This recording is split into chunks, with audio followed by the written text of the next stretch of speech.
We have, as usual, a very interesting panel of people whose bios I will not bother to repeat since you have them in your program, and I don't believe in unnecessary repetition.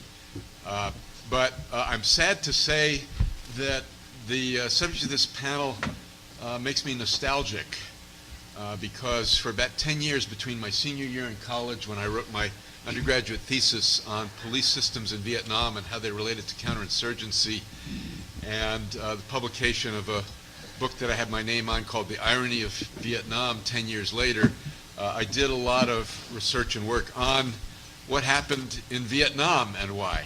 And so I'm counting on this panel to tell me why I haven't seen this movie before. Colonel George. Okay, thank you. And good morning, everybody. Just important, my perspective, I just got back in June of this year from commanding a brigade task force. I was in the northeast, up where Nangarhar, Kunar, Lagman, and Nuristan, primarily Pashtun area, although Nuristani's small ethnic group that live up in that area. Had about 6,500 people in our task force, between 40 and 50 civilians at the end from all the different agencies, Department of State, USAID, USDA, and we worked with all the different agencies we're out in Jalalabad, and had a senior civilian counterpart who you'll hear from later today, Dante Paradiso. About the size of Massachusetts. If you rolled it out, it was about the size of Kansas, and I guess that's important because geography is important not only for military operations, but how, the type of government that's established there. Probably the major group in our area was HIG, and who see themselves a lot of times as a political party and have that discussion back and forth.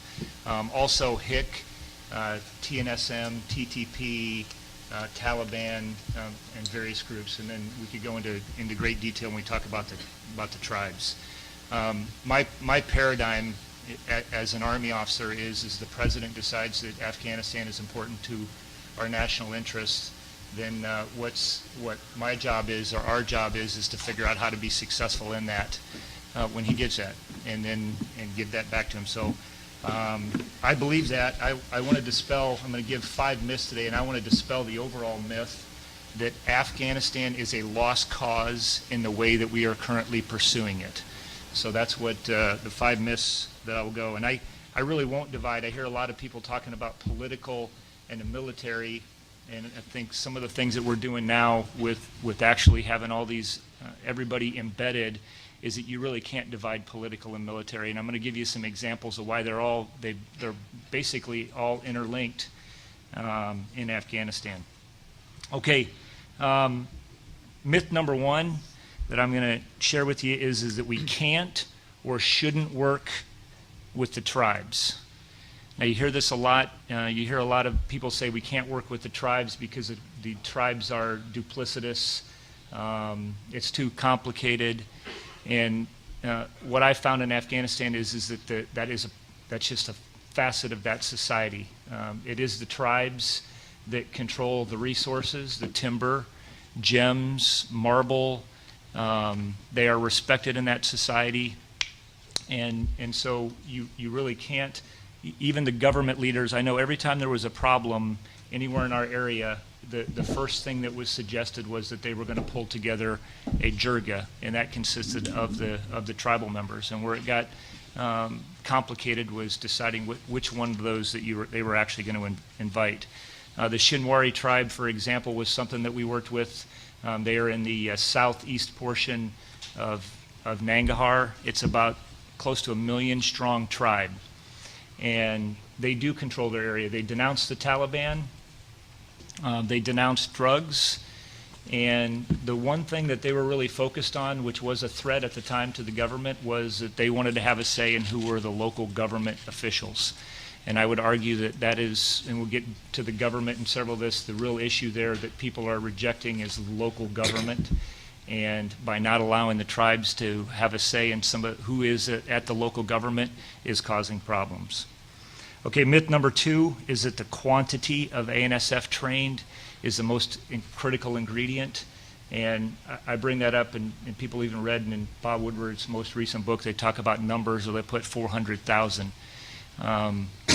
what's most important is the quality of the folks that we train, and then also that they buy into the government project or the local government. One quick example in Naray, which is a district in northern Kunar, we were looking to double the size of the police force. It was about 60 people, and we knew we had to increase it. Part of the problem with the police force is that they were all from one tribe.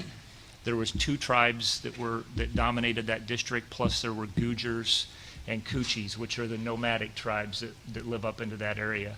By bringing all these people together and actually working with them, they selected with the other tribes 60 other people to be in the police department, the local police department.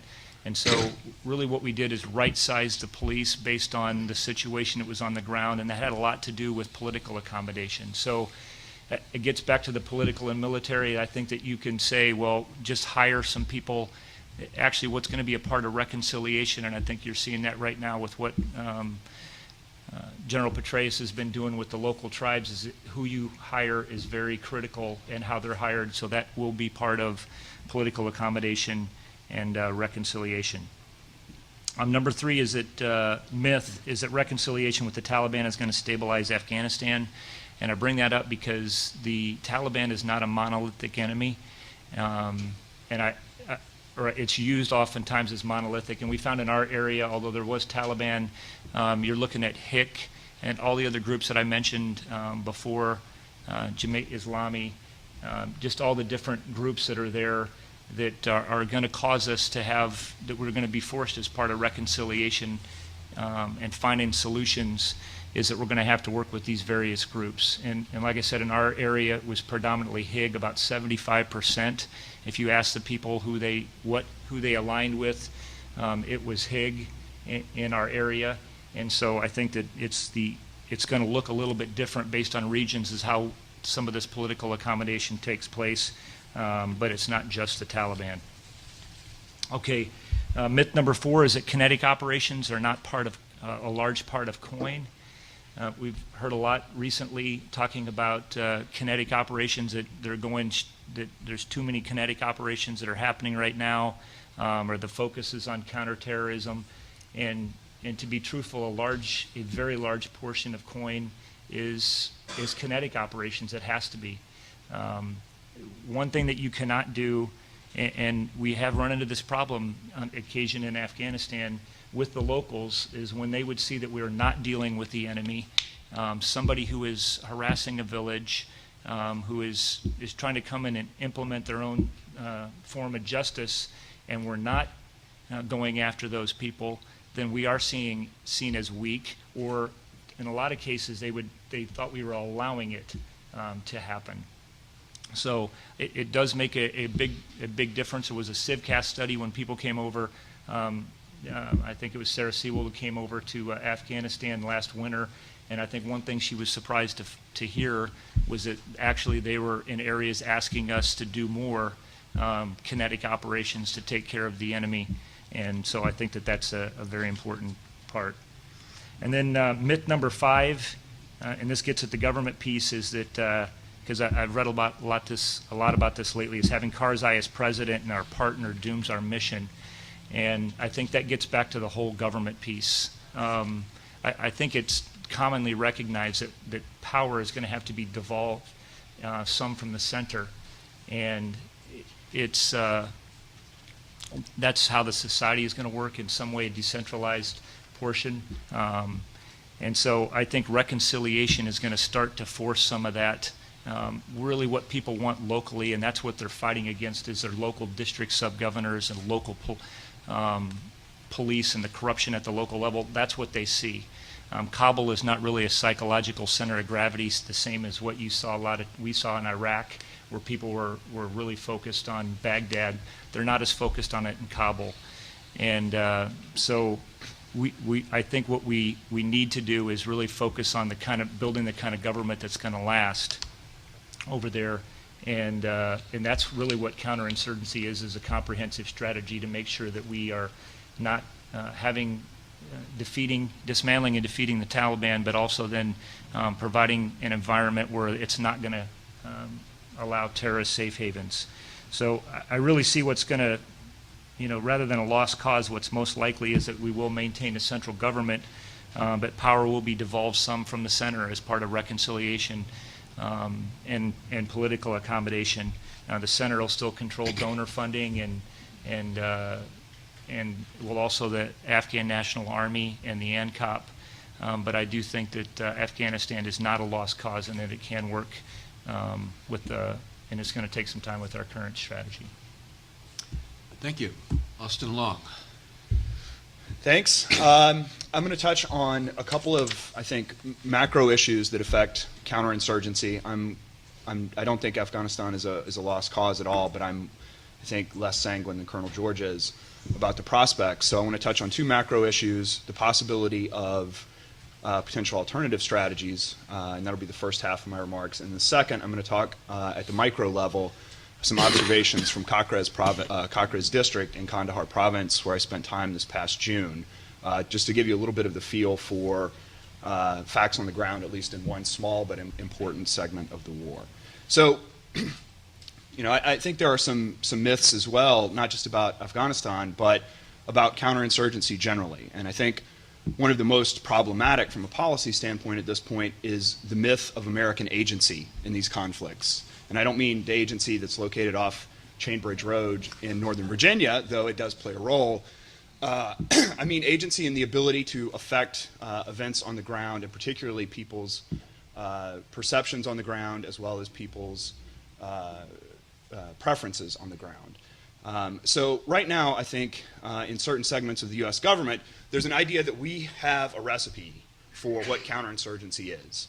And the recipe worked in Iraq, and some version of it will work in Afghanistan. And so the recipe goes something like this. Different people will put weight on different aspects, but sufficient number of troops in Iraq manifested in what came to be called the surge. There's a similar effort in Afghanistan now. Two, the right leadership. Most notably, the sort of paragon for that is General Petraeus, but there are a variety of other commanders as well who get thrown in the mix there, your H.R. McMasters, et cetera. And third, the right doctrine and tactics embodied in the great holy writ that is Field Manual 3-24 now, as well as some subsidiary manuals. So this combination, this recipe, worked in Iraq, and now, it may be ugly, there will be some contestation, but it will work in Afghanistan. And I think this is borderline nonsense. What changed in Iraq had fundamentally to do with Iraqis. The United States was able to aid and assist in a lot of these efforts, and in some cases to take advantage of changes. But fundamentally what changed was inside the intra-Sunni civil war between al-Qaeda and various other Sunni groups, al-Qaeda became a greater threat than the United States or even the government of Iraq. So once that change happened inside the Sunni community, suddenly things that had not been possible in 2003, 2004 became possible in 2005, 2006. Note, chronologically, this is before the surge. Second, things happened inside the intra-Shia civil war that was going on in Iraq.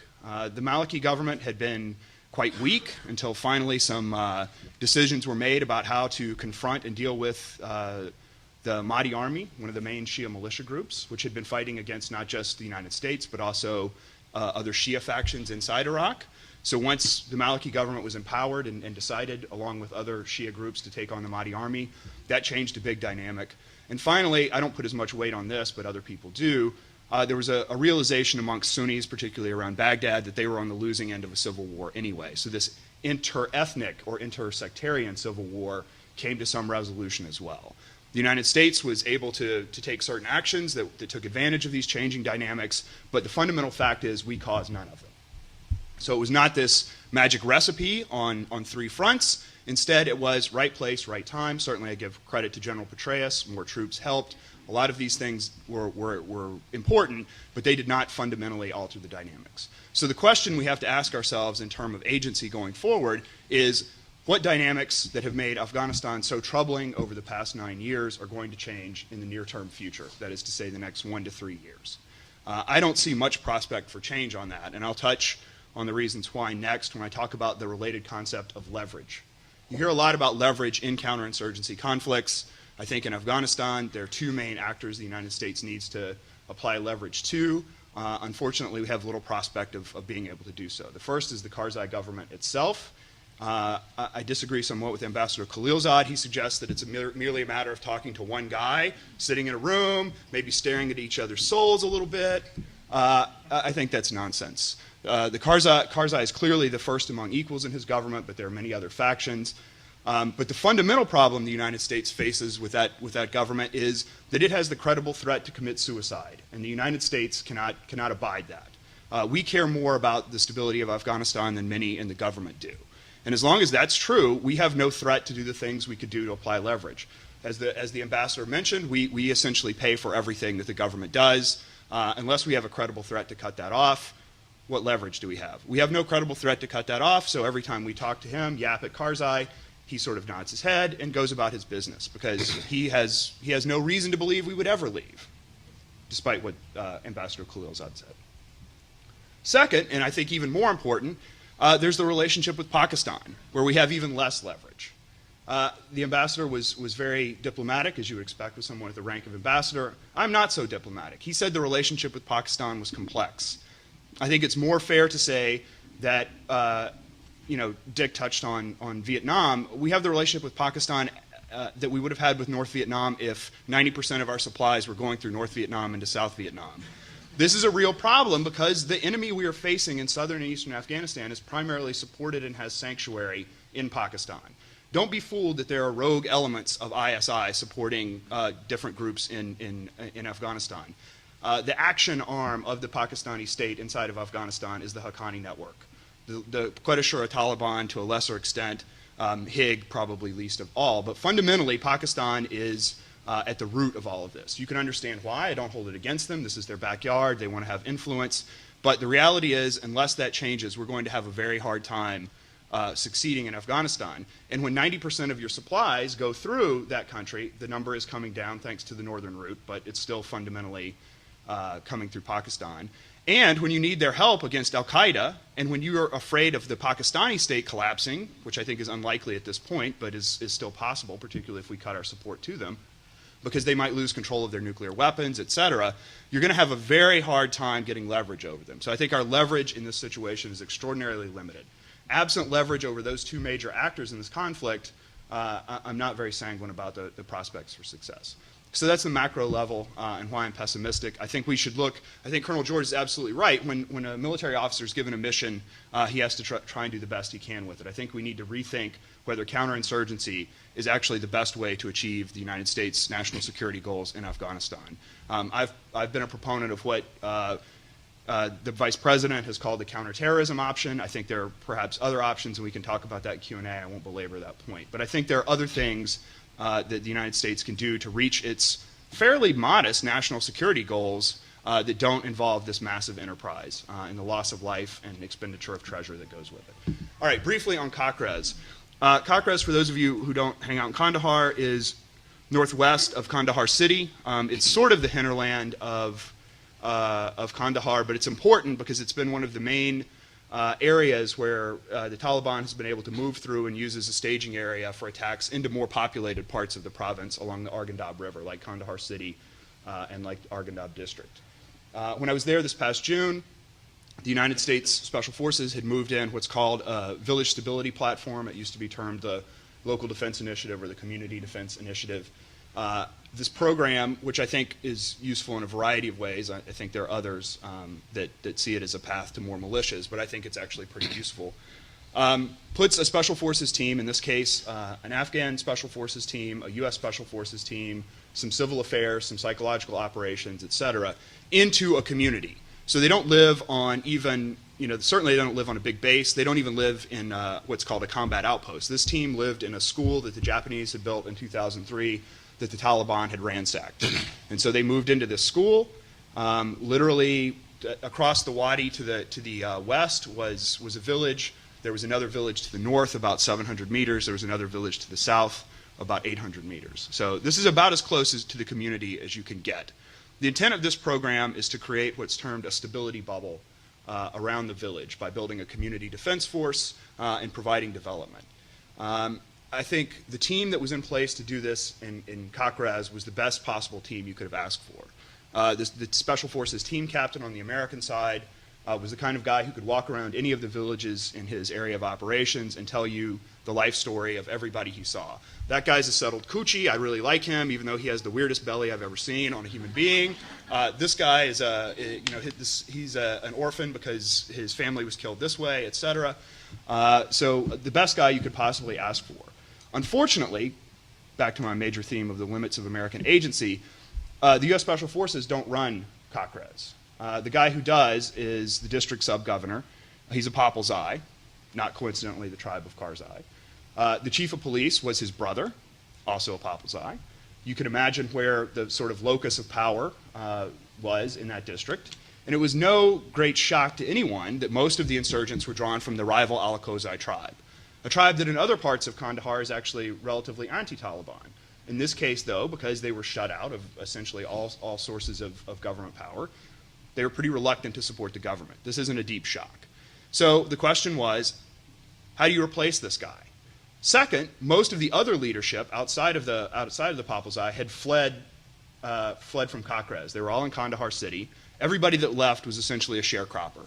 Incidentally, what were they sharecropping? Opium, of course, poppy.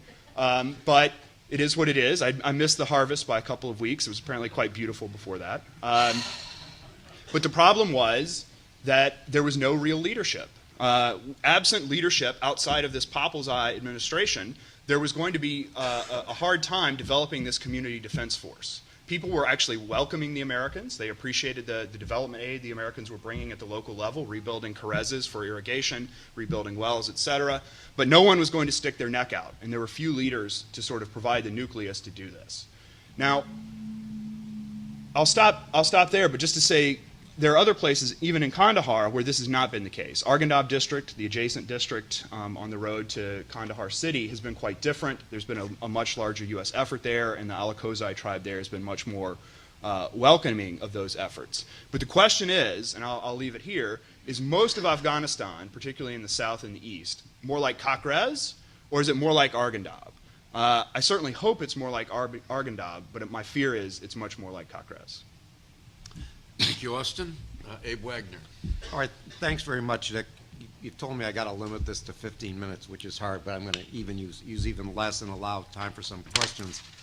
We kicked off this session today with references to the late Albert Wohlstetter, and they were saying kind things about Albert.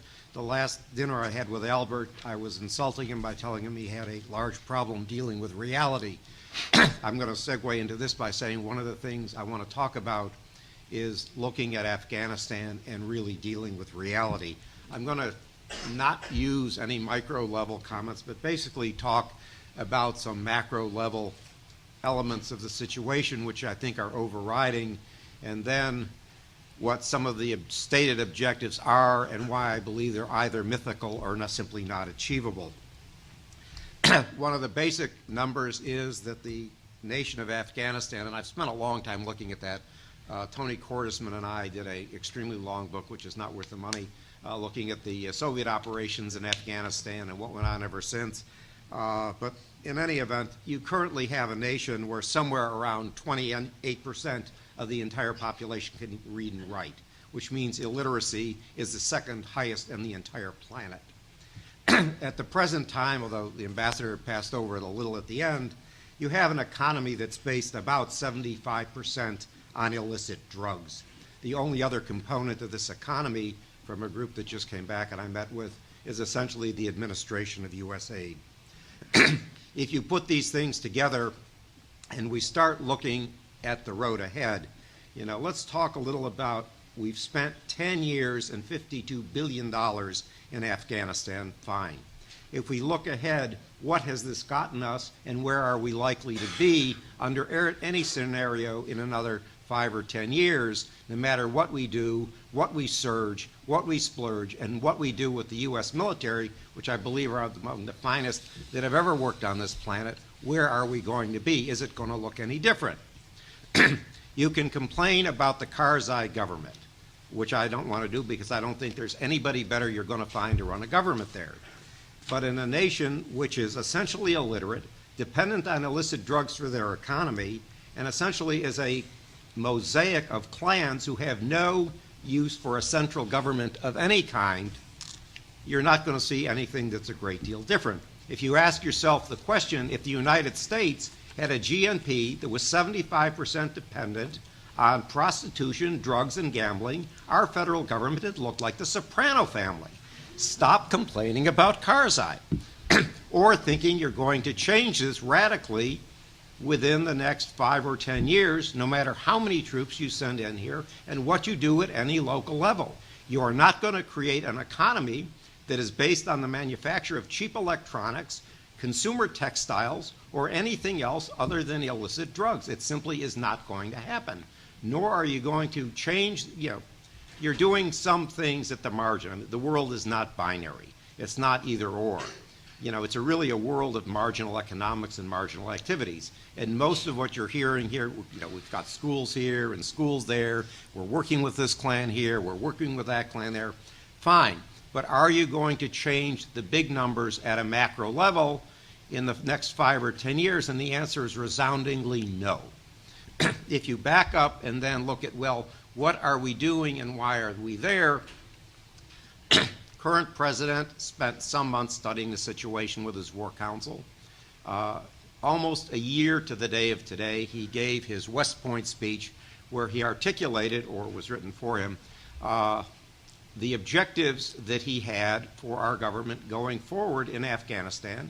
And you look carefully at that speech, there is nothing in that speech which is either true in fact or realizable in reality. Not unlike Dick Cheney and George Bush, and I've got the speech all printed out if you want me to read it from him, but in any event, he basically started out by saying, well, we were attacked on 9/11, these guys came from Afghanistan, and we've got to do something there. I've got news. They did not. The 20 people on 9/11, one got bounced at the airport in Miami, the 19 guys that got in came from Egypt, Saudi Arabia, and were trained in Hamburg, Germany. They didn't come from Afghanistan, nor did they come from Iraq, as Bush and Cheney tried to sell us for 8 years. Wrong. He looked at some length at why Afghanistan was not like Vietnam. And if Dick could give me another half hour, I'd probably go in as to why I think it is or is not like Vietnam. But there are some useful things to see there. But we have to look ahead and see what objectives are in fact realizable. Dealing with the Al-Qaeda in Afghanistan does not require 150,000 additional troops. And if you looked at the leaked cables from Carl Eikenberry back, unfortunately they were leaked and the ambassador was unhappy about that. But if you look at what he was saying, I fundamentally agree, which is exactly not what the administration has done. If you've got 120 or 150 Al-Qaeda guys floating back and forth the border into Upper Waziristan, sending 150 or 200,000 troops into the region to chase them is not the answer. If you're trying to eliminate the Taliban as an active political force, and I agree with Austin and the others, it's not unitary. There's at least 5 families, the Haqqanis and the others, as an effective force in Afghanistan. That's not going to happen either. It's sort of like punching a pillow. You put your hand in, you put your hand out, pillow pops back. That's not going to happen. So we have to look ahead seriously at what objectives are not realizable. The idea of having a free, honest, and non-corrupted election is unmitigated nonsense. If you look at yesterday's New York Times, unleaked stuff, we just spent $150 million on another election, and it was crooked. And there's no evidence that if we spend another $150 million on the next election in 2014, that's not going to be, or 2012, the same result. It's just not going to happen when you've got that kind of nature in the basic society.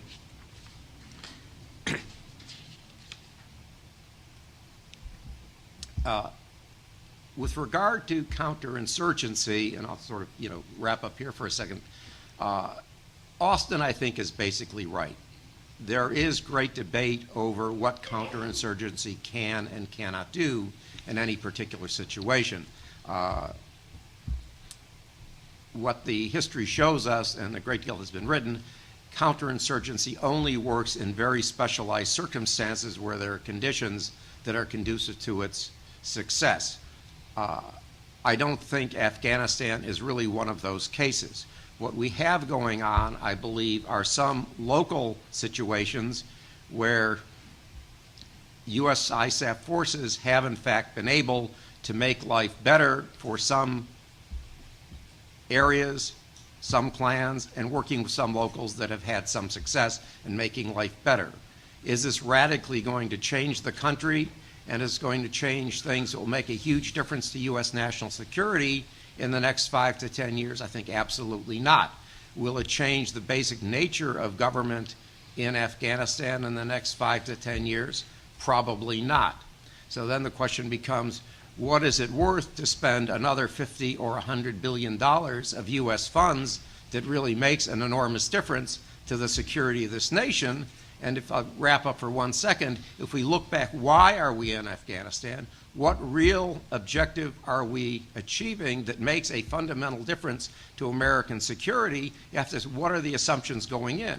And like Vietnam, where years later we found out that the best and the brightest had simply made some mistakes, the domino theory was essentially not correct. We may in fact be making some basic mistakes about what in fact a different kind of Afghanistan makes to the future of the American Republic and even our allies. And we've got to think seriously about that. And is it worth that kind of treasure and that many more American and allied lives? And so I'll sort of wrap up here. And if you have any questions, I'd be happy to respond to them in the time available. Well, please line up behind the microphone if you want to ask questions. And I have to say, I'm kind of depressed. I wish we'd had a more optimistic member of the panel. We did invite General McChrystal to speak at the conference, but he had another commitment. He does reportedly get about $75,000 an appearance these days, and we couldn't quite compete. But if there are any in the audience who have a more optimistic point of view, I'd be especially interested in letting you jump the queue in the question and answer period. Please. Thank you very much. My name is Juan. I'm just here as a regular member of the audience. I wanted to ask a question related to something that Mr. Long raised, which is namely the support, whether extensive or not, of the Pakistani government to the Haqqani network, the asylum, or other kinds of support given to the Quraysh and so on. Do you think that this is done as a means to a greater end? Is it an end in itself? They just want to be able to control what goes on in their neighbor?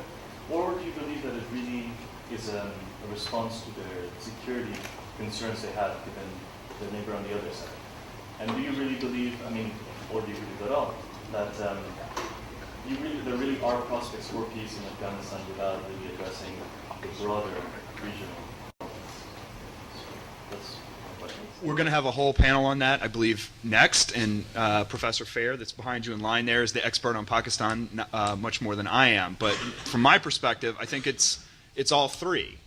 One, there are divisions. There are real divisions within the Pakistani security establishment. Some are more inclined towards whatever you want to call it, fundamentalist Islamic vision. Others are not. But one thing they can agree on is the other 2 points you made, which are that they need influence, and the more influence, the better in their neighbor. And second, that the more that they can get proxies to do this, the less they will have to commit their own, sort of direct resources, and they can focus more on what is the overriding obsession in what folks have called the strategic enclave inside of Pakistan, which is India, right? It's easy sitting in New York not to realize how deep that obsession goes, but it isn't in Islamabad. It's a real obsession, and it's you can talk about it whether it's logical or not, but it is a real obsession. So I think that for their own interests, not because they're being bad people, but because they see that their interest is in doing this. The Pakistani state, particularly its security establishment, is playing fundamentally a double game with the United States. They're happy to help us against some enemies, particularly their own enemies, like the Pakistani Taliban. They're extraordinarily reluctant to help us with others. And I think there's no better piece of evidence for that than to look at where the majority of drone strikes, and essentially all of the drone strikes that are allegedly taking place inside Pakistan, happen. They happen in an area where there's a mix of militants, most of whom are opposed to the Pakistani state. How many take place in Baluchistan, where you referenced the Quetta Shura Taliban. Quetta is not in the federally administered tribal areas. It's in Baluchistan, right? And there's a reason why no drone strikes take place there. Now, what some people say is it's because it's a real province of Pakistan and not this sort of Wild West borderland. I think there's some truth to that, but the reality is that they're supporting the Quetta Shura.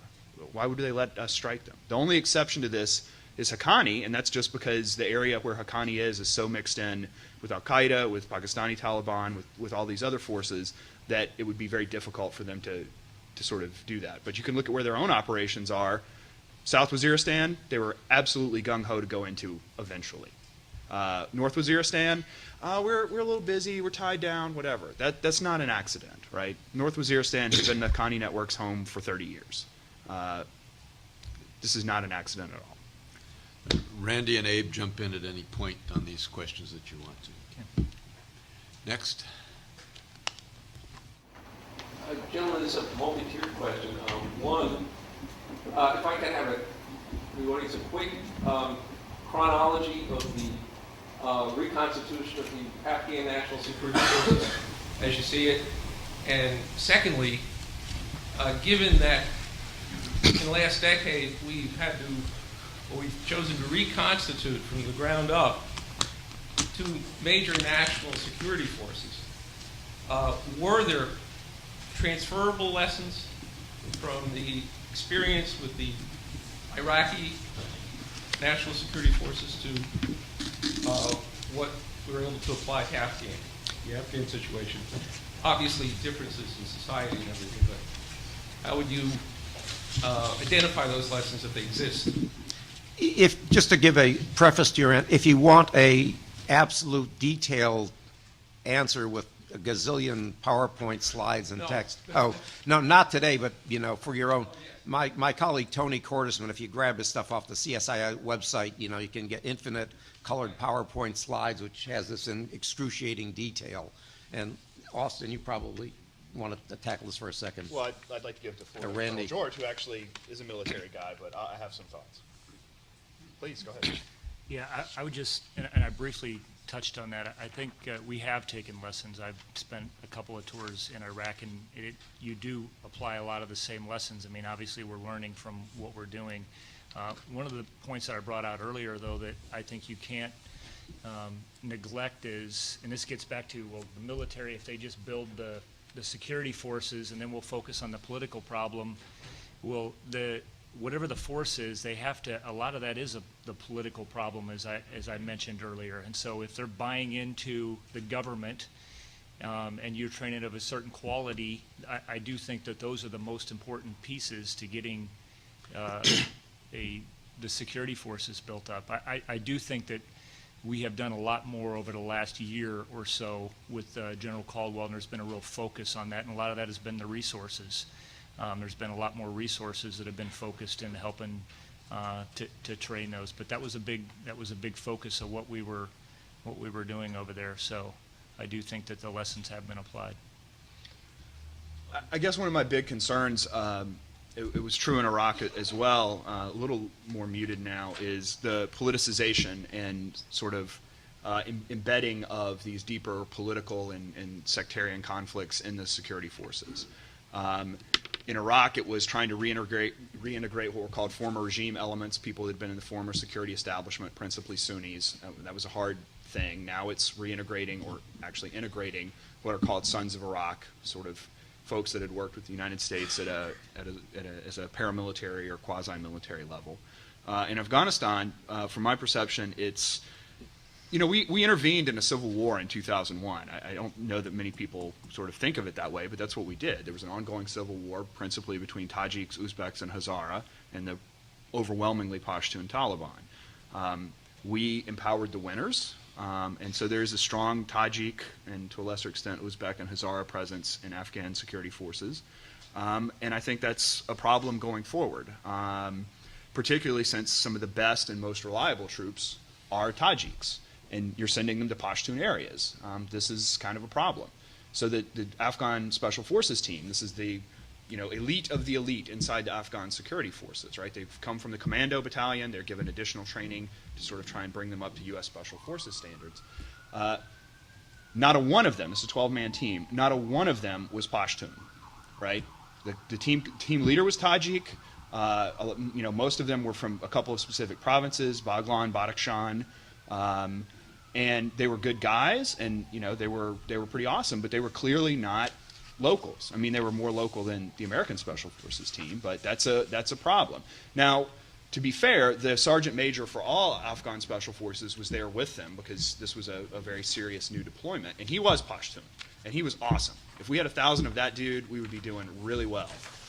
There's not 1,000 of him. There's probably 1, 2, 10, I don't know.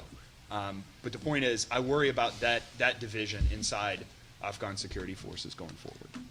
Okay, I wanted to make one comment on that. I guess that's because you said you're concerned about tying into politics in it, and I thought he just made the point that you can't ignore it. And I guess that's what I'm saying. You cannot ignore the fact of the ethnicities and the politics. What we're building, that's an important critical ingredient to it. It's not just building them and training them. It is understanding those kind of dynamics that we have to do to move forward. And in some cases, solving that is the biggest, will help us the most. I mean, a lot of times that is the impediment locally. Yeah, I'll just throw out a quick anecdote you reminded me of, talking to another colonel who had worked building Afghan security forces.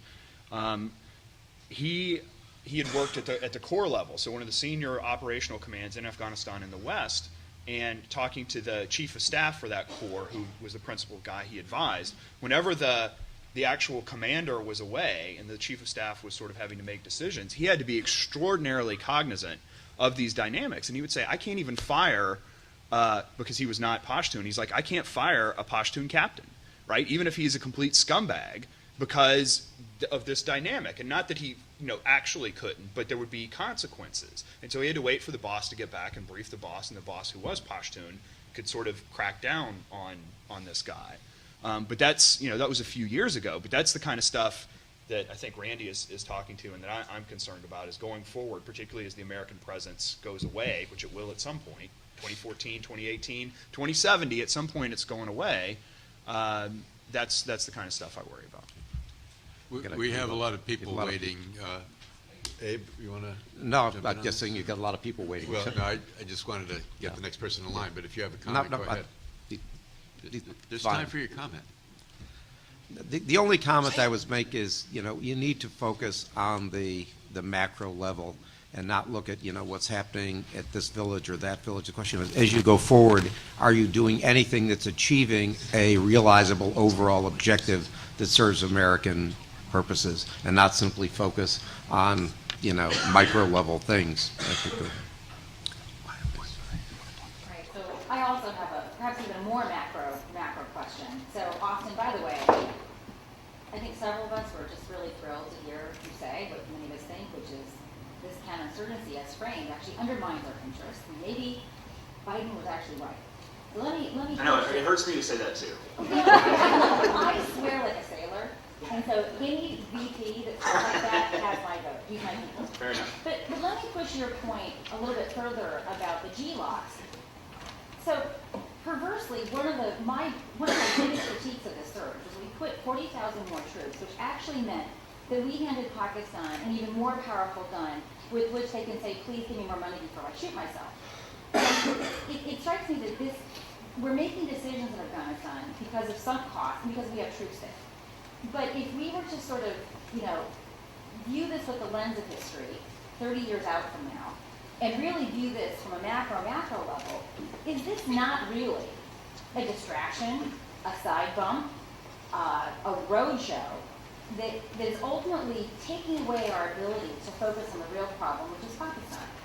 And I'm going to argue that Lashkar-e-Taiba, for reasons that we can discuss over a bottle of Lagavulin, is far more menacing than Taliban could ever aspire to be. And when I heard the timeline extended to 2014, I was thinking, you got to tell me that we're going to defer to 2014, trying to find some space for compellence to deal with this issue of Pakistan. So I'm going to say here's feedback. It is Afghanistan in the long scope of history, some hugely distracting sideshow that's really kept us from dealing with the real issue, which, as you noted yourself, is Pakistan, for two reasons. nuclear proliferation and terrorism, and of course the improbable but nonetheless somewhat scary intersection of the two. I mean, we clearly, sort of sing from the same hymn book. Though, knowing the two of us, it would be more like a dirty limerick book. But anyway, yeah, I do think it is. I mean, the fundamental thing was September 10th, 2001, nobody in this country cared about Afghanistan. It's a strategic backwater. That was not an accident. That was not an oversight. It's a fundamental fact, right? Pakistan is vastly more important. Iran is vastly more important. Afghanistan, it doesn't matter who runs Afghanistan. The Taliban want their little slice of heaven, or whatever you want to call it, and they're going to be quiescent with that. The real concern is transnational jihadism and nuclear proliferation. And the question then is, how do you go about making Afghanistan not a rear area? Abe's right that the 9/11 hijackers were not trained there, but there was some planning that took place at Tarnak Farms and places like that. So the question is, how do you prevent that from happening in the future? I think that is, I don't want to say trivially easy, but it's extraordinarily easy, right? You look at the campaign that's going on inside Pakistan. It's not going to defeat al-Qaeda, but it's certainly been disruptive, right? I don't think anyone would argue that. And it requires no ground troops, right? Look at Yemen. We've conducted attacks there for the past 9 years with no ground troops. Somalia, no ground troops. You're telling me that with 15,000, 10,000 ground troops focused only on al-Qaeda, you can't make it the most inhospitable place to al-Qaeda in the world? Nonsense, right? Is utter nonsense. People say you can't get the intelligence. Nonsense. Well, so that's what I think the United States should do, is focus on a much smaller, more discrete mission. The Taliban will run half the country easily, but we can keep them from running the other half. The Panjshiri Tajiks will fight the Taliban harder than we ever would, as long as they have 2 bullets and 1 gun. So it's trivially easy to keep them from running half the country, and the other half, it's not going to be a nice place for Afghans, but we're talking about U.S. security interests. Let me add one more comment since you opened at the macro level. I 150% agree with you. If you look back with a 30-year historic lens, as we're actually capable of doing at Vietnam, we're going to be exactly where you suggest. We're going to looking at it as a sort of minor bump and sideshow that cost us $50 to $100 billion and a bunch of lives, and has no great impact on the the great strategic balance here. What Austin is also saying, and I think you're suggesting, is the current events in Pakistan are a much more serious concern, and I share with you the concerns here, and that's really where we need to put our efforts. I mean, if you want to spend, people suggested, as one of my colleagues said, getting on an airplane and leaving. We're sort of not going to do that right now, for better or for worse. If you want to, continue on as Austin has suggested, and our colleague Stu Gottlieb in a piece a couple of months ago in the Times, using things like Predator strikes, which are, very low cost. They can be operated by guys sitting in Virginia, Nevada, in the comfort of their own air condition, whatever, at limited cost and no lives and some modest collateral damage. Fine, help yourself, but it's not going to solve any great geopolitical problem. I wanted to Yeah, I think Colonel jump in George on has that an one. alternate perspective. No, I just, and it gets back to a little bit, because we throw out these alternatives. First of all, looking at hindsight, I mean, we're in Afghanistan right now, so really the best, I think we should really focus our energy on how we're moving forward, not whether or not, I mean, arguing at this point whether or not it was a mistake or not. I mean, I really, it's figuring out how to move forward, I think is best. And I think the problem with when people use counterinsurgency and counterterrorism is, what I'm really talking about right now is we do need a comprehensive approach, and I think that's what we need to look at to even get at what we're talking about in Afghanistan, and starting to withdraw and do certain things, certain conditions that are going to have to be there on the ground, in my opinion, from what I saw in my area. The CDI, the initiatives that Austin was talking about, they will not survive out there in those areas unless there's some kind of a political accommodation. And we won't get the kind of intelligence, and sure, we can blanket the whole area with all other kinds of assets, but we're not going to have people telling us that there's terrorists out there or there's safe havens unless we have allies out there, and we're going to have to work to do that. And that's going to be part of, I think, reconciliation or or some sort of political accommodation. So I think that we have to look for, I guess what I'm getting at is that we have to figure out the way forward from this if we're going to get down to a certain piece. And I certainly believe that a stable Afghanistan will help with what's going on in Pakistan, which is what you were bringing up. And I guess that's the argument here is just staying and doing very little. First of all, how do we get to that point? And then is it worthwhile stabilizing that so it will also help Pakistan? And I believe that it will. I'll jump in and disagree. respond to that. I don't want to spend too much time on this because there are 4 other people in line. But first, on intelligence, I think you're right. To get intelligence on the very local Taliban does require a pretty significant presence. We're talking about a few hundred non-local, i.e. Arab, Uzbek, Chechen, Uyghur, whatever, guys that don't necessarily blend in. And we're able to find them with no ground troops, and even until recently, no Pakistani ground troops in Fatah, right? This is why I think this intelligence problem, while real, is not as insurmountable as some folks want to frame it. 2, I think you're right. CDI sort of, or local defense thrown out willy-nilly across the provinces, you're setting those guys up for being overrun. What you have to do is place them in key areas where they're going to be logistically supportable and where there will be local allies. And I think you can find those places. Now, it may only be in the north, right? It may only be your Panshirs, right? But I was in, Panjshir, not so very long ago, and with no, U.S. Special Forces there, it's pretty safe. Why? Because it's all Tajiks, right? You can find places to hold.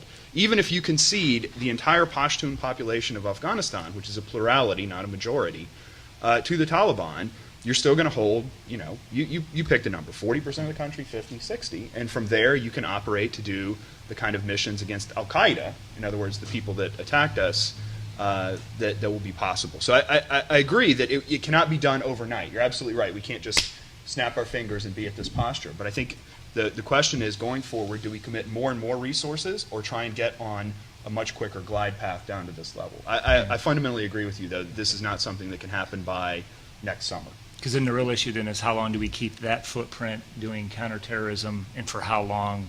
Because you're not really solving the problem. You're going to have to keep that there for what?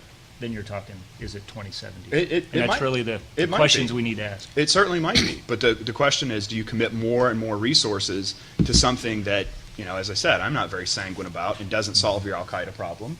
Or do you try and get down to the minimal level that we're at in Pakistan as quickly as possible? Let me finish this with one minor comment. If you're going to withdraw and you're going to leave at some point in time, and when you leave, there are some people that are simply going to get clobbered. There is no way around it. It happened in Vietnam, and it happened everywhere else we've ever gone. You're just going to have to understand that's the nature of the universe. When you depart, there are some groups that are simply not going to survive. And you can't stay there forever putting in resources on the hopes that you're going to get over this hump and they'll all live happily ever after. Next. I'd like to address the question of illegal drugs and the fight all over the world. I mean, people have been using drugs since probably the beginning of human history. And all of a sudden we spend so much money in South America and Mexico and trying to eliminate, the main source of income for people in Afghanistan. And it just seems that that kind of money and that kind of emphasis, when it's all being sold to the Western world, I mean, we have no responsibility that people in the United States use drugs and the people in Western Europe are getting the drugs from Afghanistan. And most Americans are using drugs from Mexico and South America. So what's our responsibility as comfortable people with a higher income level? A lot of people have to get high, and it's costing us a fortune to try to fight drug wars all over the world. Let me try and give you a quick answer to this one. Apart from the security work here, I spent a couple of years over working in the drug czar's office and managed to ultimately marry one of the leading drug researchers in the world. So I've learned a little from sort of both sides of the equation. The business really is demand driven, and everybody, including the Latin Americans, others, told us so long as you've got this great demand, the supply will be there. It really is demand driven, and there's not much you can do about that. A couple of years ago, the drug czar Barry McCaffrey sitting at dinner at our house telling me why he's going to spend all this money and he's going to change the nature of the economy in Colombia. That isn't going to happen. And no matter what you do, unless you're going to change the demand in this country, Europe, and everywhere else, you're not going to really radically change the demand for illicit drugs, which is why in my earlier comments, if you look 10 years down the road, you're still going to have these crops there. They're meeting a demand, and they're doing it in the most cost-effective way. I mean, 70% of the cocaine in this world comes from one place, the Upper Halaga Valley. Why? Simply because it's the most efficient place in the world to grow this stuff, and that's what goes on. Why do you get most of your heroin out of there? Because it's their major crop, and it is probably the most efficient place to do it. Things aren't going to change. I do want to throw out two real quick points. One, if you look at the Taliban's rise to power, they took a pretty hands-off approach to opium until they had already consolidated power. I think this might tell us something about the prioritization of counterinsurgency versus counter-narcotics. To the extent that narcotics actually fund the insurgency, I'll take a somewhat cold-blooded view and say it doesn't matter that opium is grown. It matters where the money from the opium goes. If it goes into Ahmed Wali Karzai's pockets, allegedly, or to any other folks, that's fine as long as it doesn't go to the Taliban. So the issue then is to make sure that people that are at least neutral towards the United States dominate the drug trade. I realize I can say that because I am not in government and I may be rapidly, decreasing my chances to be in government, but that's fine because I think that's the honest answer. You may just not pass the polygraph. If you associate with me, you're just I blew those chances a long time ago. We only have a few minutes left, so could I ask the three people to all give their questions and have the three panelists respond to all three sets of questions at once so that we can pack everything in. Andrew Ridman, a PhD student at MIT. I have a follow-up, two questions on the Afghan security forces, the police in particular. The first reacts to Colonel George's myth that the quantity is the most important, we need to build quality. I wonder if our ability to do that is limited by our time frame. Is our pursuit of quantity basically, the best we can do given our, uncertainty about how long we're going to stay in the country? The second is, I'm thinking about what Austin is saying about, local dynamics are really what matters, and Colonel George as well. And I guess I wonder, where does that put us in terms of thinking about a U.S. policy suggestion for improving the police? Is there a generalizable message, or is it just, we have to train our people better, they have to spend longer in country? How do we think about improving the overall quality and effectiveness of the Afghan security forces? Next. First of all, Dr. Betts, I would like to express a general sense of optimism. Second of all, quick question that addresses the level of security that you two are mainly talking about, and it's a short-term question. I think if you look at a continuum from, say, the fighting season of 2009 to the upcoming fighting season, what we've seen and what we're going to see is a transition from sort of an alliance war to really a war that's pretty clearly dominated by American forces. What do you guys see as the impact of that? One, on the ground, in terms of creating that space to create the scenarios you're talking about, 2014 and beyond, and two, in terms of affecting our society's ability to sustain those plans. And the last question. Hi, I'm Dana Bernier, I'm an assistant professor of international education at NYU. Can you hear me? Can you hear me? Okay, thanks.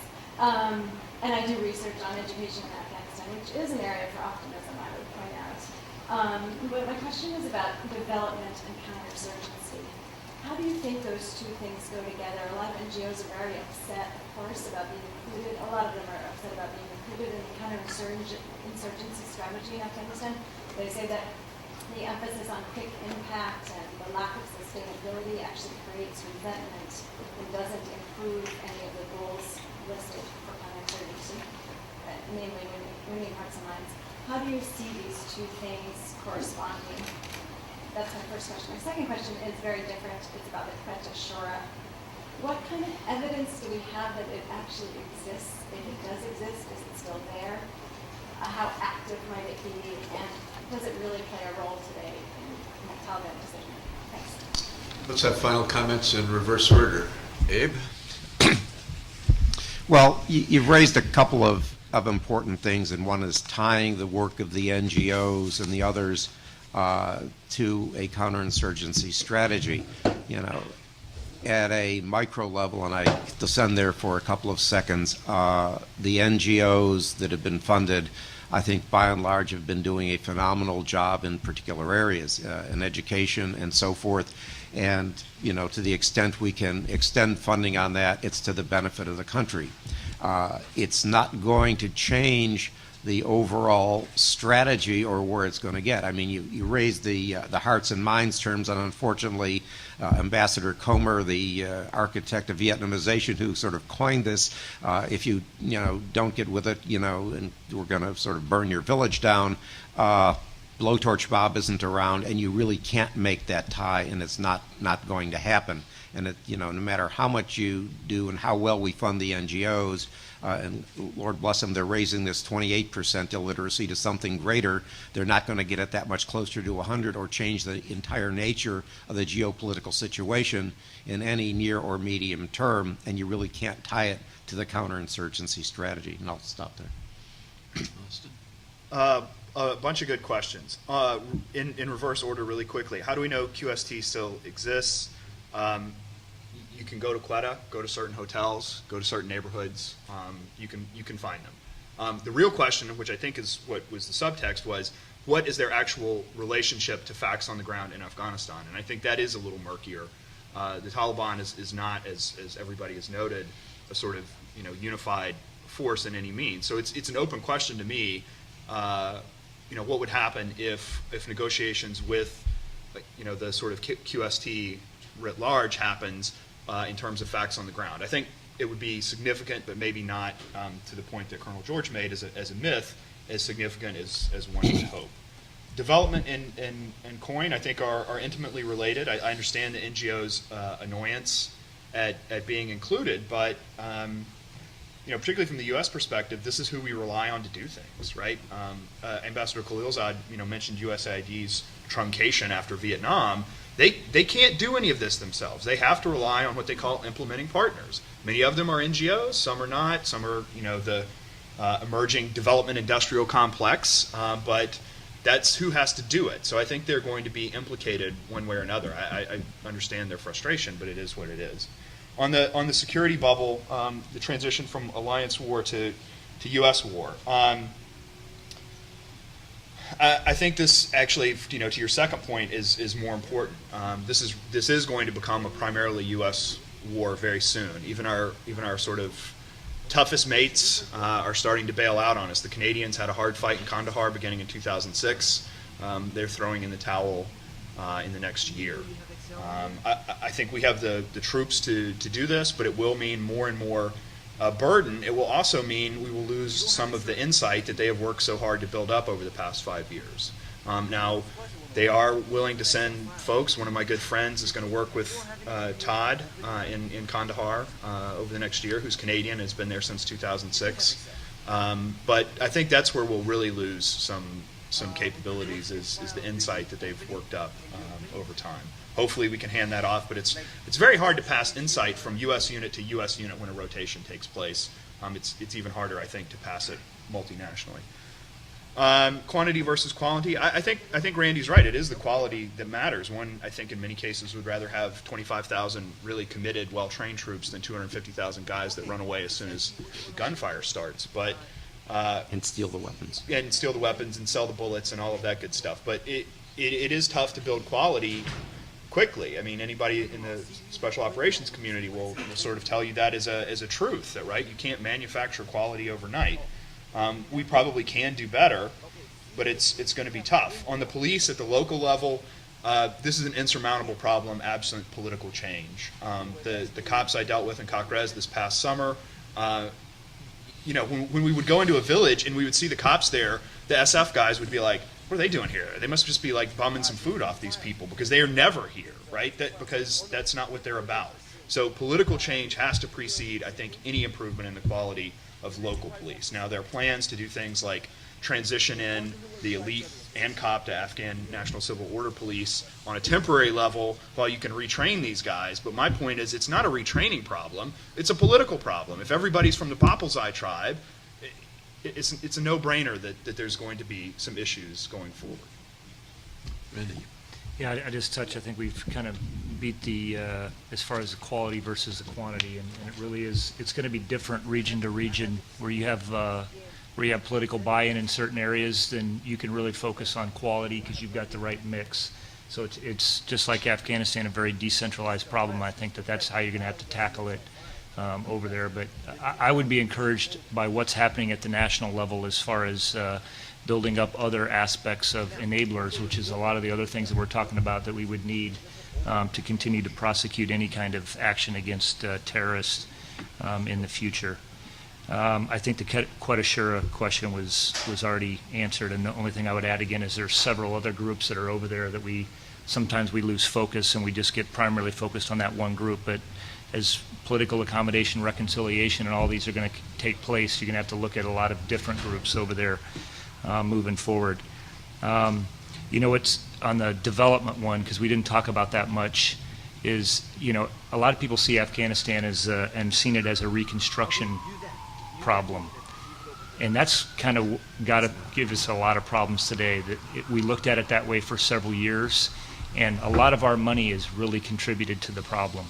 So when people, a lot of these groups that come over are spending U.S. government money, and I think we owe it to taxpayers to make sure that we're spending that money correctly, and we're making sure that we're integrated in how we're doing development over there. And it is important that we look at that. Sometimes I think we get caught up into more, because we have a lot of resources, we get caught up in the metric of how much we spend makes us feel good. And it's not. And I think that has hurt us. And we have actually contributed to corruption, and we just need to really focus on that in the future. Alliance war. The question, I think obviously the cost will increase for us, public opinion, everything that's already going on right now. What I do think we should be doing is working harder to get regional stakeholders involved. I mean, the question came up about drugs. One country that is very focused on that is Russia. And what I think we should do is spend a lot more energy trying to get a lot more of the regional stakeholders involved in what's going on over there. And instead of sometimes the focus, which seems to be, very centric to us or Eurocentric, and put a little more energy diplomatically in getting those stakeholders involved, and I think that would help. So, and I guess last is, like I said, it is popular to point out the 28% literacy rate or 5% literacy rate, and all the problems that we know exist over there. What I really think is important is whatever strategy it is, and counterinsurgency or CT, those are not just strategies. I mean, we have to have comprehensive idea on how to move forward here and what kind of government is going to work best, or if we're not going to leave it, how are we going to leave those things, that we really focus our energy on figuring out some solutions to those kinds of problems in line with what we think our president and our elected leaders decide is our policy objectives. Thank you all.